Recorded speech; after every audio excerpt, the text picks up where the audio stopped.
giornata storica è Cortina Milano ad aggiudicarsi le Olimpiadi invernali 2026, battuta Stoccolma, l'annuncio poco fa a Losanna.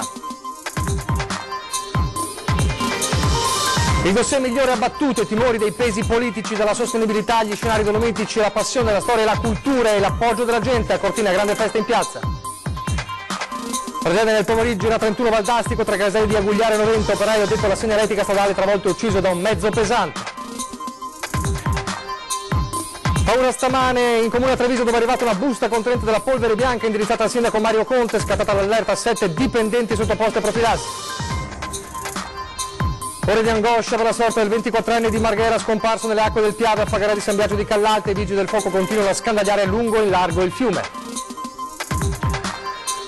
Domani la festa regionale della Guardia di Finanza, l'occasione per stilare il bilancio di quasi un anno e mezzo di attività e fare il punto sulle priorità dell'azione delle Fiamme Gialle.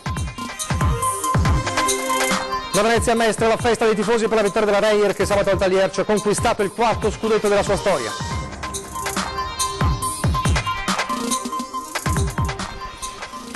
Telespettatori di Antenna 3, buonasera. Dunque, TG del Veneto, riprendiamo allora il racconto dopo una lunga diretta, edizione straordinaria delle 14:30 con Ferdinando Varino, nella quale abbiamo raccontato le emozioni fino alla grande annuncio di poco più di mezz'ora fa a Losanna, con la vittoria di Cortina Milano, alla quale vengono assegnati i Giochi Olimpici Invernali del 2026. Dunque, allora, rivediamo il momento saliente, una vittoria cercata e voluta da Cortina Milano. Milano, Cortina.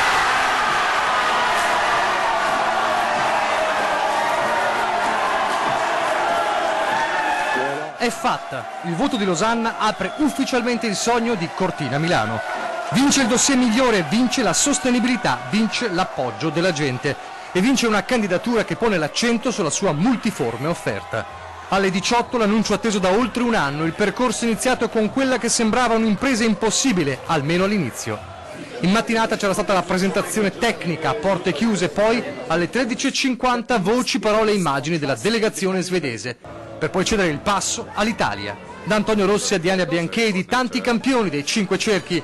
Sul palco il duetto Zaia Sala. Il governatore del Veneto e il sindaco di Milano fianco a fianco spiegano in inglese: abbiamo preparato giochi sostenibili sul piano ambientale, 20.000 volontari sono già pronti in nessuna città, il nostro stesso consenso popolare. Sarà un enorme privilegio poter rappresentare al mondo un patrimonio dell'UNESCO come le Dolomiti.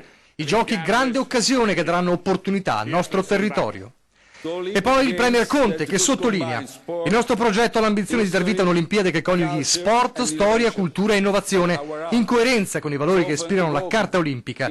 Sono gli stessi valori che vorremmo continuare a insegnare alle generazioni più giovani, coinvolgendo le istituzioni scolastiche in un programma nazionale di formazione che educhi ai principi come il rispetto dell'altro, la solidarietà, la correttezza, la responsabilità. Ciliegina sulla torta il videomessaggio del Capo dello Stato, Sergio Mattarella, che dice: in un teatro alpino di straordinaria bellezza, l'Italia, con la sua antica tradizione di ospitalità, è pronta ad accogliervi. Un grande entusiasmo farà sentire a casa propria tutti gli atleti e gli spettatori che interverranno, confermando lo sport come veicolo di amicizia, di pace e di fratellanza tra i popoli. Intanto scorrono le immagini di una candidatura che non ha eguali e che alla fine convince i membri del CIO. Da Losanna il verdetto fa scrivere una nuova pagina di storia.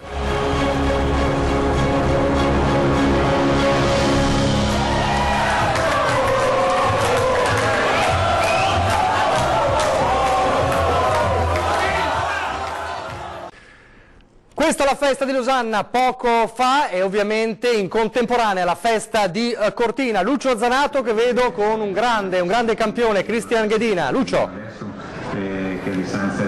Sì, buonasera ai telespettatori di Antena 3, buonasera di Cola, sono con Cristian Ghedina. La prima domanda è: grande soddisfazione più per l'atleta o per il Lappezzano?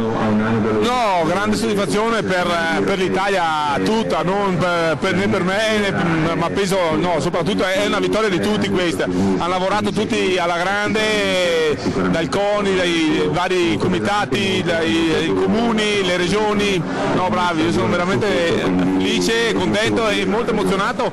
Ho vissuto questa lettura di Bach di chi era cioè quello che portava a casa le Olimpiadi, con grande emozione che non ho vissuto nemmeno quando ho vinto le mie più belle gare in Coppa del Mondo. Insomma, un bel traguardo raggiunto, giusto? Un bel traguardo sicuramente raggiunto da parte della nostra nazione. Milano Cortina adesso penso che devono rimboccarsi le maniche e lavorare, perché adesso il primo step l'abbiamo superato, che era quello più importante, però adesso bisogna crescere e portare a casa tutto quello che si è promesso e che si è fatto. Già, perché dicono adesso si è acceso un faro su questo territorio, è una prova che questo territorio deve fare per vedere se i soldi del CIO, se l'organizzazione funzionerà come avete detto che funzionerà. Sì, no, difatti io sono convinto che le cose gli italiani noi siamo bravi a farle, siamo sicuramente, non ci manca niente, siamo capaci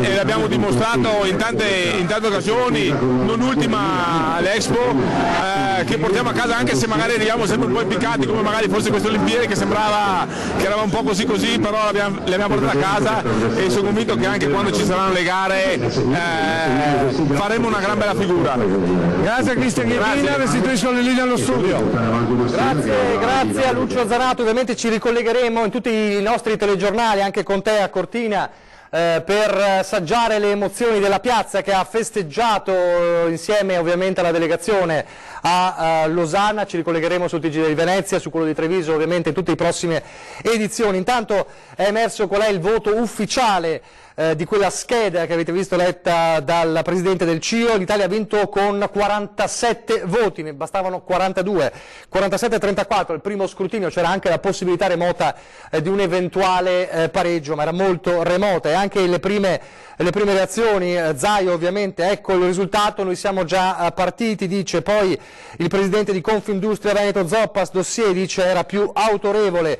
Alessandro Benetton che dice questa è una grande vittoria per tutti, e l'ha detto anche il Presidente del Senato Maria Elisabetta Alberti Casellati, è una vittoria di tutti, è una vittoria dell'Italia. Noi sappiamo che è anche una vittoria importante per il Veneto, per come è stato spinto dal governatore Luca Zaia questa candidatura. Si diceva ha vinto fortunatamente il dossier, perché c'erano tanti timori per il peso politico di Stoccolma, ha vinto il dossier migliore. Allora quali sono i numeri di questo dossier che ha convinto il CIO? Guardiamo.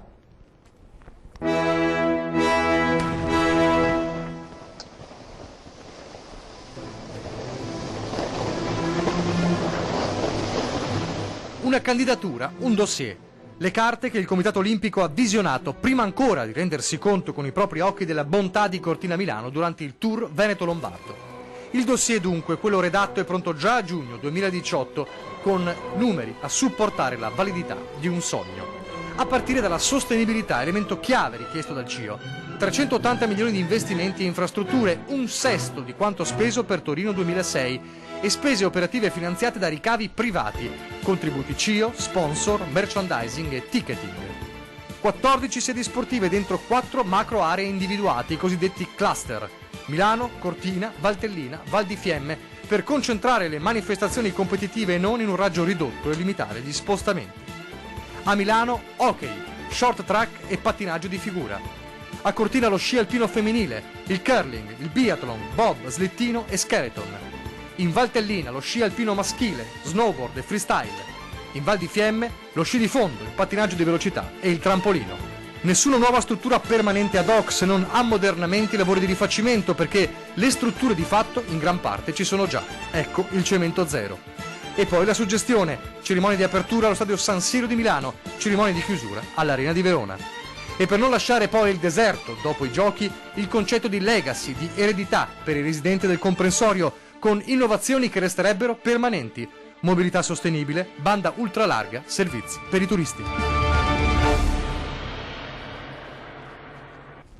Ancora Zaia, le prime parole. Ci sono stati anche momenti nei quali sembrava che saltasse tutto, però il risultato è arrivato. Noi siamo già partiti per i giochi, non si arriva con un dossier così se non si è già partiti. L'ho detto appunto il Presidente del Veneto Luca Zaia, che ha commentato appunto la vittoria con Conte. Aggiunge abbiamo parlato tante volte insieme, ci siamo incontrati anche nei momenti difficili, perché questa candidatura ha avuto anche momenti complicati, ma noi abbiamo ottenuto il punto e il risultato è arrivato. Questa dunque la grande vittoria di Cortina Milano che abbiamo raccontato in diretta dalle 14:30 di questa sera, e continueremo a parlarne anche dopo i nostri telegiornali, ancora nel telegiornale di Venezia, nel telegiornale di Treviso e poi alle 20:10 e a Ring. Adesso la cronaca con una tragedia nel pomeriggio lungo la A31 Valdastico tra i caselli di Agugliaro 90 Vicentina, dove un operaio addetto alla segnaletica stradale è stato investito da un mezzo in transito. Per l'uomo non c'è stato nulla da fare, inutile l'arrivo dell'ambulanza, troppo gravi le lesioni subite dall'operaio che è morto praticamente sul colpo. Erano circa le 16, in autostrada si è formata una coda di circa 1 chilometro, i rilievi sono tuttora in corso sul posto. Gli agenti della polizia stradale di Rovigo. E poi questa mattina la paura in municipio a Treviso, arriva una busta sospetta con dentro polvere bianca indirizzata al sindaco Mario Conte.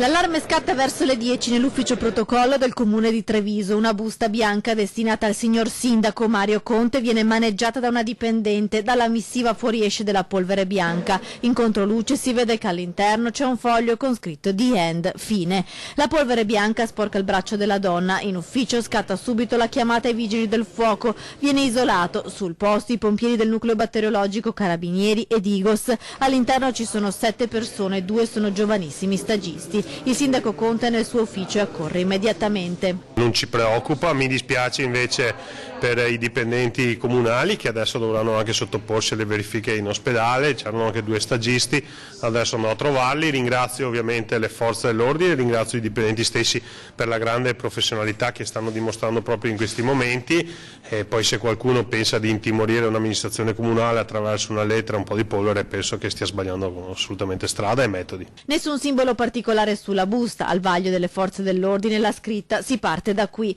Le minacce al sindaco Conte arrivano a quasi un anno dal fallito attentato alla sede regionale della Lega al K3, che ha portato all'arresto di 2 anarchici qualche settimana fa.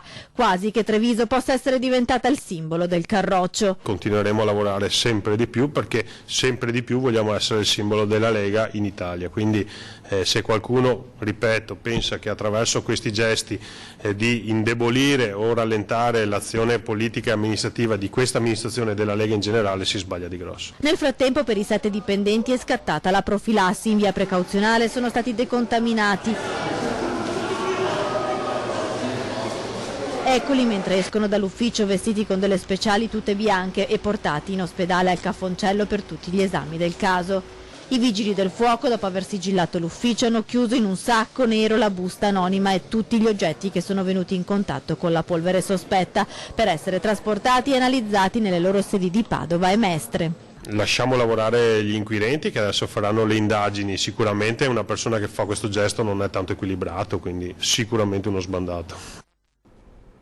Mentre continuano intanto le reazioni sulla vittoria di Cortina Milano per le Olimpiadi invernali 2026, Giorgia Meloni poco fa dice inizia il sogno italiano, e poi le parole del ministro Centinaio, occasione d'oro per l'Italia. Insomma, stanno arrivando. Il presidente del Consiglio regionale del Veneto, Roberto Ciambenti, Italia dice non teme confronti, quindi ovviamente si accavallano un po' le reazioni a livello nazionale e non solo per questa grande vittoria di Cortina Milano. Adesso le ore d'angoscia alla ricerca del 24enne inghiottito dal fiume Piave nel Trevigiano da ieri. Sono scuole di licenza. L'ultima immagine di Nicola è quella in acqua sul Piave a Fagarè, una nuotata assieme ad un suo amico, poi ad un tratto è scomparso. Qualcuno l'ha visto arrancare ed ha allertato immediatamente i soccorsi. Sono partite così le lunghe ore di speranza e paura che non hanno mai lasciato i suoi amici, rimasti lì sulla riva a guardare quel fiume che lo ha trascinato via. Angoscia a Marghera, a casa dei genitori del 24enne, che in un attimo sono piombati in un incubo senza fine. Nicola era arrivato sulle rive del Piave sabato sera per una festa in Gorena, birra, musica, fuochi e divertimento. Poi la mattina il caldo ed il sole ha invitato i ragazzi a fare una nuotata, il tuffo e poi il dramma che si è consumato in un attimo. Il 24enne è entrato in acqua con un suo amico. Quando quest'ultimo è tornato a riva si è accorto che Nicola non era più con lui. Una quindicina i vigili del fuoco sul posto. Continuiamo le ricerche iniziate ieri. oggi con i sommostatori di Venezia e con un nucleo da Treviso di soccorritori acquatici. Stiamo continuando la ricerca rispetto a quello che era già stato fatto ieri e c'è stato qua anche il sorvolo per circa un'ora dell'elicottero di Venezia. Ricerche che sono continuate per tutta la giornata, ma più passano le ore e più le speranze si affievoliscono. In quel punto esatto, fra l'altro, la corrente è forte. Le ricerche sono abbastanza difficili per il semplice motivo che c'è una forte corrente, soprattutto dove la persona scomparsa si presume si sia gettata. Lì c'è una forte corrente che i sub stanno nuovamente scandagliando. Prima della pubblicità un'altra reazione, questa volta ha un significato particolare, quella del sindaco di Torino, Chiara Appendino. Parliamo di Olimpiadi a Cortina Milano. Ovviamente sapete che Torino poi si era sfilata polemicamente, all'inizio c'era l'ipotesi di Cortina Milano-Torino, assegnata all'Italia l'edizione 2026 delle Olimpiadi invernali. Congratulazioni a tutte le persone coinvolte, in particolare ai colleghi sindaci Sala e Ghedina. Le parole queste del sindaco di Torino, Movimento 5 Stelle, Chiara Appendino. Adesso la pubblicità.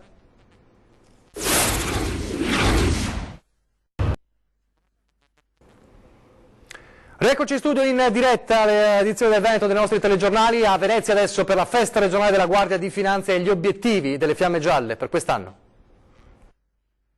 Infiltrazioni della criminalità organizzata in Veneto, evasione fiscale, contraffazione sono tre cardini dell'azione della Guardia di Finanza in regione. Gli elicotteri delle Fiamme Gialle attraversano il cielo sopra la caserma Tommaso Mocenigo della Giudecca, suggestivo scenario dei festeggiamenti veneziani per i 245 anni dalla fondazione di un corpo le cui origini risalgono al 1 ottobre 1774, con la costituzione della Legione Truppe Leggere voluta dal re di Sardegna Vittorio Amedeo III. La festa della Guardia di Finanza è un'occasione per ricordare da un lato le operazioni condotte con successo negli ultimi mesi, dall'altro quelle che rimangono le criticità del territorio. La priorità storica della Guardia di Finanza è sempre la lotta all'evasione fiscale, in particolare l'evasione fiscale internazionale che pesa in misura percentuale piuttosto notevole. Poi i contrasti agli sprechi della spesa pubblica e voglio ricordare in particolare la lotta alla penetrazione delle cosche criminali nell'economia, che in questa regione tradizionalmente si è sempre pensato non fosse al pari di altre regioni, ma recenti attività di servizio hanno dimostrato che è una penetrazione che c'è e il dato più preoccupante è che era stratificata da diversi anni. Sul fronte antimafia, tra il gennaio 2018 e il maggio 2019 sono stati sottoposti ad accertamenti patrimoniali 647 persone, più di 118 milioni e mezzo di euro il valore dei beni mobili, immobili, aziende, quote societarie e disponibilità finanziarie proposti all'autorità giudiziaria per il sequestro. Ai 1.695 interventi in ambito di spesa pubblica, dagli appalti agli incentivi alle imprese, dalla spesa sanitaria alle erogazioni a carico del sistema previdenziale, dai fondi europei alla responsabilità per danno erariale, si aggiungono le frodi per oltre 746 milioni di euro scoperti a danno del bilancio nazionale e comunitario. Rimane poi il fenomeno degli evasori totali. È un numero che continua ad essere particolarmente elevato, sono quasi 1000 per il Veneto e quasi 1800 per il Triveneto. Sono soggetti che non presentano dichiarazione dei redditi, a cui dobbiamo aggiungere i soggetti che la presentano ma la presentano a reddito zero. E adesso abbiamo aperto con la grande giornata storica dello sport veneto-italiano per Cortina Milano 2026. Chiudiamo con un'altra festa sportiva, quella del basket. Si festeggia ormai da sabato sera tra Venezia e Mestre per la Reyer che ha vinto lo scudetto.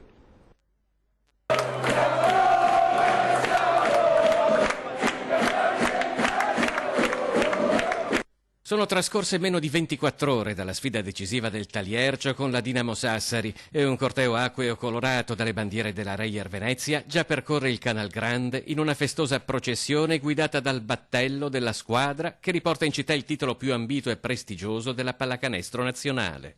Alle 18 precise la Coppa sbarca a Rialto, lo scudetto del basket torna in laguna dopo appena 2 anni dall'ultima vittoria.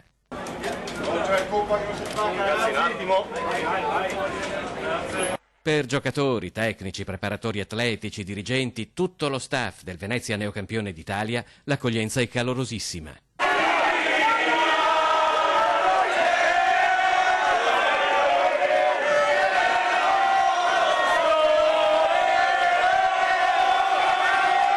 Non c'è nulla di scontato nella festa di una città che è tornata capitale italiana della pallacanestro. A Venezia lo ricordano in molti, ripercorrendo una stagione densa di emozioni, di successi, ma anche di difficoltà. Ed è per questo che la vittoria è ancora più bella. Non pensate che sia tutto fiori e rose attraverso la stagione, ma questo è il frutto di un grande lavoro di squadra e anche un grande lavoro insieme a voi, perché nei playoff il fattore campo ha dimostrato quanto è stato importante giocare in casa. In campo non abbiamo mai mollato. Insieme ce l'abbiamo fatta, è veramente un'emozione unica, questo grazie a un gruppo speciale di persone, grazie anche a tutti voi, quelli che ci sono sempre stati, che sono stati anche al nostro fianco nei momenti più difficili, ma ce l'abbiamo fatta contro tutti e tutti, quindi fino alla fine.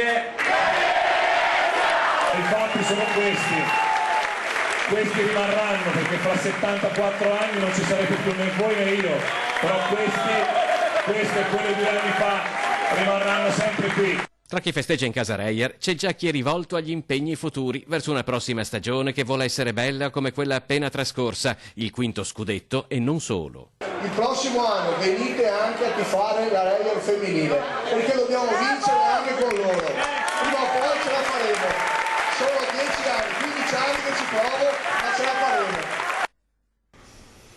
Continua la nostra giornata dedicata a Cortina Milano 2026, fra pochissimo il telegiornale di Venezia, ci ricollegheremo con Cortina e con Lucio Zanato, poi ancora nel telegiornale di Treviso, ne parleremo ovviamente a 20:10 subito dopo il telegiornale di Treviso e poi a Ring dove Ferdinando Avelino avrà come ospiti Erika Baldin del Movimento 5 Stelle, l'onorevole Roger De Menec del Partito Democratico, Vincenzo Marinese, presidente di Confindustria Venezia Rovigo e Federico Caner della Lega. Ovviamente ancora collegamenti con Cortina da un pezzo. Davvero tutto, vi lascio le previsioni del tempo. Grazie per averci seguito, arrivederci.